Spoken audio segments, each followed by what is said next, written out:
जय हिंद। आज हम आपके लिए लेकर आए हैं पाचन तंत्र से संबंधित 50 इंपॉर्टेंट एमसीक्यू, जो आपके आगामी परीक्षाओं जैसे UPSC, D triple S B, SSC, railway, RPSC और अन्य सभी प्रतियोगिता परीक्षा जिसमें साइंस अच्छी खासी पूछी जाती है, उन सभी में आपके काम आएंगे। तो आइए शुरू करते हैं। आज का पहला प्रश्न है, पाचन तंत्र की सबसे बड़ा अंग कौन सा है? देखो, पाचन तंत्र का सबसे बड़ा अंग कौन सा होता है? यकृत।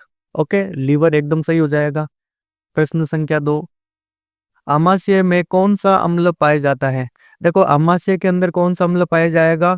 हाइड्रोक्लोरिक अम्ल। ठीक है, जिसे हम क्या कहते हैं? HCl। तो ऑप्शन ए एकदम सही हो जाएगा। अगले प्रश्न की ओर चलते हैं। प्रश्न संख्या 3, पाचन में सबसे पहले कौन सी क्रिया होती है? तो पाचन में सबसे पहले क्रिया कौन सी होगी? लार का कार्य स्टार्ट हो जाएगा। ठीक है, एक्शन ऑफ लाइवा एकदम सही हो जाएगा, ऑप्शन सी। अगर आपसे पूछे कि सबसे लास्ट में कौन सी क्रिया होती है, तो मल का उत्सर्जन, ऑप्शन डी हो जाएगा। लेकिन हमें क्या पूछा है? सबसे पहले क्रिया कौन सी होती है? तो ऑप्शन सी एकदम सही हो जाएगा, लार का कार्य। अगले प्रश्न की ओर चलते हैं। अग्नाशय किस प्रकार की ग्रंथि है? देखो, अग्नाशय एकमात्र ऐसी ग्रंथि है जिसमें अंतःस्रावी और बहिःस्रावी दोनों प्रकार का कार्य करती है। अतः इसे कौन से ग्रंथि कहते हैं? मिश्रित ग्रंथि कहा जाता है। तो ऑप्शन सी एकदम सही हो जाएगा। यह अंतःस्रावी के रूप में भी कार्य करेगी और बहिःस्रावी ग्रंथि के रूप में भी कार्य करेगी। तो ऑप्शन सी एकदम सही हो जाएगा, दोनों। अगला प्रश्न है, पांचवा, पित्तरस कहाँ बनता है? तो पित्तरस कहाँ बनता है? लीवर या यकृत के अंदर, ऑप्शन ए एकदम सही हो जाएगा। अगला प्रश्न लेते हैं, पित्तरस कहाँ संग्रहित होता है? तो पित्तरस कहाँ संग्रहित होगा? पित्ताशय के अंदर। ओके, ऑप्शन डी एकदम सही हो जाएगा। अगला प्रश्न लेते हैं, प्रश्न संख्या 7, वसा के पाचन में कौन सा एंजाइम सहायक होता है? तो वसा के पाचन में कौन सा एंजाइम सहायक होगा? Lipase enzyme. ओके, अगले प्रश्न की ओर चलते हैं। भोजन को एक अंग से दूसरे अंग में ले जाने की प्रक्रिया को क्या कहा जाता है? तो एक अंग से दूसरे अंग में ले जाने की प्रक्रिया को क्या कहा जाता है? पेरिस्टालसिस। ओके, ऑप्शन सी एकदम सही हो जाएगा।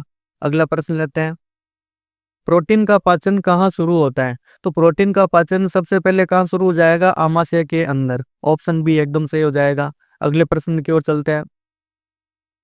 प्रश्न संख्या 10, पाचन तंत्र में सबसे लंबी आंत कौन सी होती है? तो सबसे लंबी आंत कौन सी होगी? छोटी आंत। इसकी लंबाई कितनी होती है? इसकी लंबाई होती है 6 से 7 मीटर तक। ओके, ये थोड़ा सा याद रखना। ठीक है, सबसे लंबी आंत कौन सी होगी? छोटी आंत। ऑप्शन सी एकदम सही हो जाएगा। अब चलते हैं अगले प्रश्न की ओर। आमाशय में प्रोटीन पचाने वाला एंजाइम कौन सा होता है? तो प्रोटीन पचाने वाला एंजाइम कौन सा होगा? पेप्सिन। ओके, ये किसको पचाएगा? प्रोटीन को पचाएगा, ऑप्शन ए एकदम सही हो जाएगा। अब चलते हैं अगले प्रश्न की ओर। प्रश्न संख्या 12, स्टार्च का पाचन किससे होता है? देखो, स्टार्च का अर्थ क्या हो गया? कार्बोहाइड्रेट। स्टार्च का अर्थ क्या हो गया?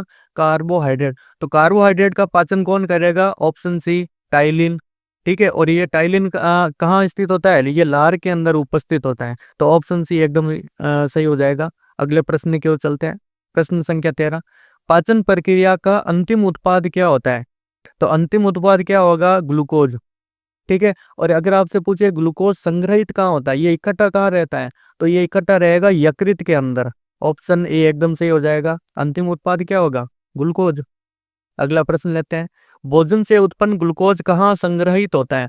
तो ग्लूकोज कहाँ संग्रहित होगा? मैंने आपको पहले बता दिया था, कहाँ संग्रहित होगा? यकृत के अंदर, लीवर के अंदर। ऑप्शन बी एकदम सही हो जाएगा। अगले प्रश्न की ओर चलते हैं। अगला प्रश्न है, छोटी आंत में कौन सा रस स्रावित होता है? तो छोटी आंत में कौन सा रस स्रावित होगा? आंत रस। ओके, ऑप्शन डी एकदम सही हो जाएगा। प्रश्न संख्या 16, जठर रस में कौन से घटक होते हैं? तो जठर रस में कौन से घटक होंगे आपके? जठर रस कहाँ पाया जाएगा? आमाशय के अंदर। और इसमें कौन से घटक होते हैं? पेप्सिन और HCl। HCl को क्या कहा जाता है? हाइड्रोक्लोरिक अम्ल। तो ऑप्शन ए एकदम सही हो जाएगा, पेप्सिन और HCl। प्रश्न संख्या 17, पाचन तंत्र में अंतिम प्रक्रिया क्या होती है? तो सबसे अंतिम प्रक्रिया कौन सी होती है? उत्सर्जन। प्रश्न संख्या 18, पित्तरस किस क्रिया में सहायक होता है? तो पित्तरस का कार्य क्या होता है? वसा का एल्मिफिकेशन करना। देखो, इसका अर्थ क्या होता है कि वसा के जो बड़े कण हैं, ठीक है, जो बड़े बड़े कण होते हैं, उन्हें छोटे छोटे कणों में तोड़ना। ठीक है, तो इसमें क्या पूछा है, पित्त रस किस क्रिया में सहायक होता है, तो ऑप्शन सी एकदम सही हो जाएगा। ओके, अब चलते हैं अगले प्रश्न की ओर। पाचन के बाद पोषक तत्वों का अवशोषण कहाँ होता है? देखो, पोषक तत्वों का अवशोषण कहाँ होगा? छोटी आंत के अंदर। ओके, तो ऑप्शन बी एकदम सही हो जाएगा। प्रश्न संख्या 20, मल द्वार किसका अंतिम भाग है? तो मल द्वार किसका अंतिम भाग होता है? ये होता है बड़ी आंत का। ऑप्शन बी एकदम सही हो जाएगा। अगले प्रश्न की ओर चलते हैं। ट्रिप्सिन किस प्रकार के अणुओं को पचाता है? तो ट्रिप्सिन किसको पचाएगा? प्रोटीन को पचाएगा। ओके, ऑप्शन सी एकदम सही हो जाएगा, प्रोटीन। प्रश्न संख्या 22, भोजन कितने समय तक आमाशय में पड़ा रहता है? देखो, भोजन पड़ा कितने समय रहता है? 2 से 4 घंटे, और ये ऑप्शन भी एकदम सही हो जाएगा, 2 से 4 घंटे। प्रश्न संख्या 23, हमें क्या पूछा है? छोटी आंत का सबसे छोटा भाग कौन सा होता है? तो सबसे छोटा भाग होता है ड्यूडोनियम। ठीक है, ड्यूडोनियम सबसे छोटा भाग होता है। अगर आपसे पूछे सबसे बड़ा भाग कौन सा होता है, तो ईलियम होगा। ओके, और अगर आपके पूछे कि सबसे ना तो छोटा हो ना बड़ा हो, तो मध्य का भाग कौन सा होगा? जेजुनम। ठीक है, ये थोड़ा सा याद कर लोगे। अब चलते हैं अगले प्रश्न की ओर। प्रश्न संख्या 24, अग्नाशय कौन सा रस स्रावित करता है? तो अग्नाशय कौन सा रस स्रावित करेगा? अग्नाशय रस पेनक्रियाज जूस स्रावित करेगा। ओके, अब चलते हैं अगले प्रश्न की ओर। प्रश्न संख्या 25, हाइड्रोक्लोरिक अम्ल का स्राव किससे होता है? तो HCl का स्राव किससे होगा?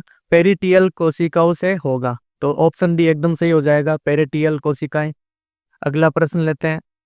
टाइलिन का मुख्य कार्य क्या है? तो टाइलिन का मुख्य कार्य होता है स्टार्च को पचाना। ओके, अगला प्रश्न लेते हैं। प्रश्न संख्या 27, पाचन प्रक्रिया कहाँ समाप्त होती है?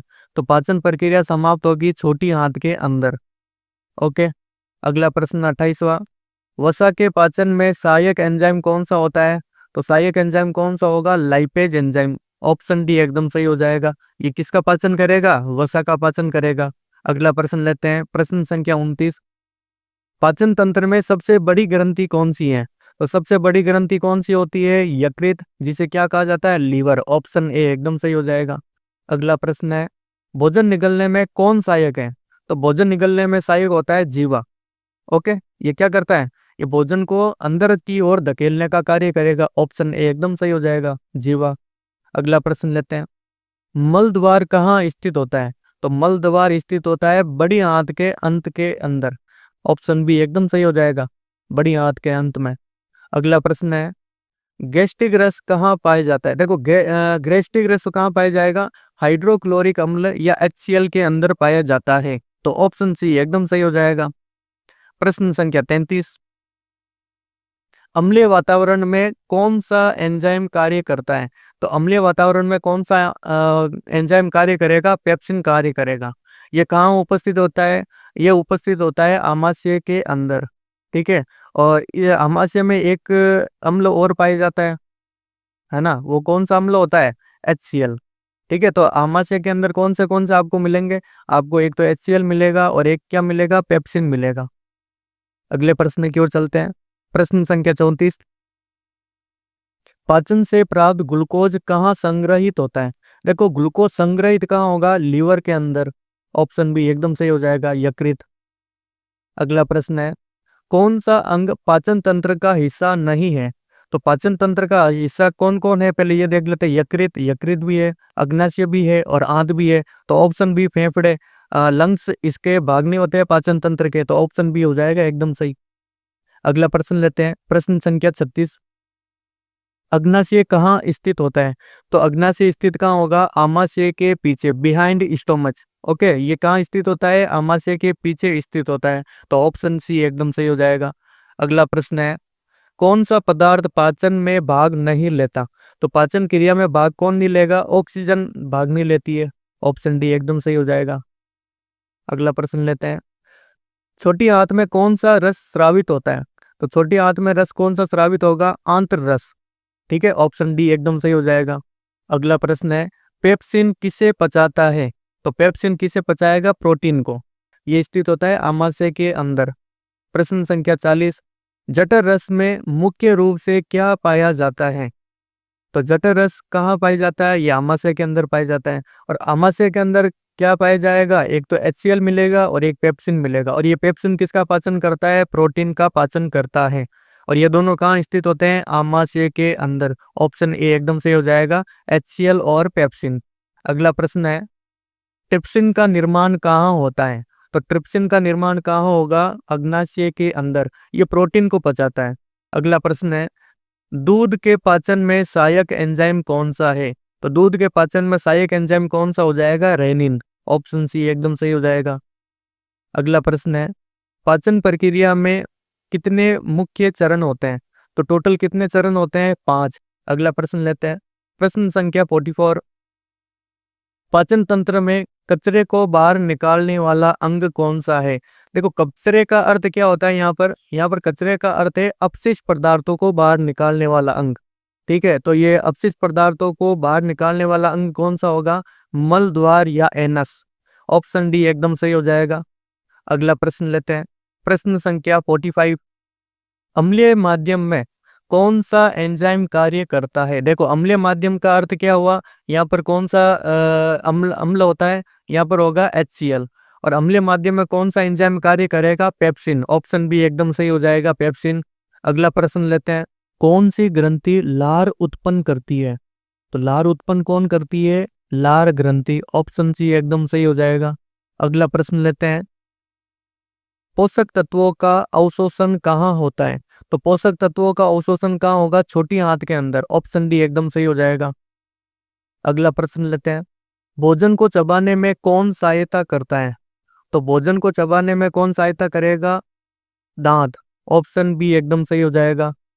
अगला प्रश्न है, पाचन के बाद ऊर्जा किससे मिलती है। तो ऊर्जा हमें किससे मिलेगी, कार्बोहाइड्रेट से मिलेगी। ऑप्शन डी एकदम सही हो जाएगा। आज का लास्ट प्रश्न है, पित्त रस कहाँ संग्रहित होता है। तो पित्त रस कहाँ संग्रहित होगा, पित्ताशय के अंदर। ऑप्शन डी एकदम सही हो जाएगा। तो दोस्तों बताइए आपको ये सीरीज कैसी लगी। इन सभी प्रश्नों की PDF मैं अपने टेलीग्राम चैनल पर दे दूंगा। तो मिलते हैं अगली क्लास में, तब तक के लिए जय हिंद जय भारत।